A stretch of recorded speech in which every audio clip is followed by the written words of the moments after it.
Has it ever happened to you?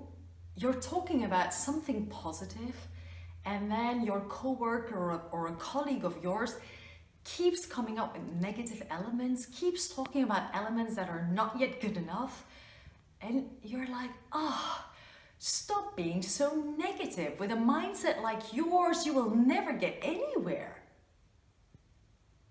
Or the opposite. You are quite concerned about a situation and you're voicing that concern, and the person in front of you becomes kind of angry and is telling you like, but don't you see the positive? Don't you see the positive?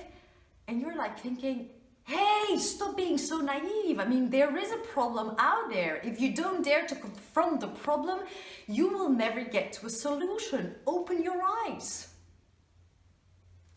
Exactly opposite situations. In one situation, you're the positive and the other party is a negative, and it's frustration on both sides.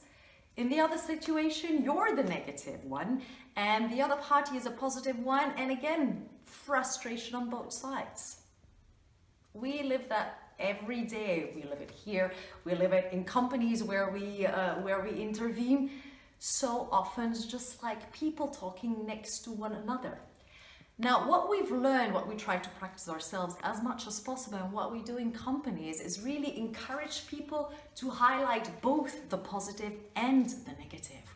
Why? Because it leads to much less frustration. People have the impression that they are allowed to voice the positives and the concerns, so much less frustration, but also much more objectivity, because I mean, situations are not 100% negative or not 100% positive. It's a mixture, and it's by looking at both sides that you see reality as it is. Not better than it is, not worse than it is, just as it is.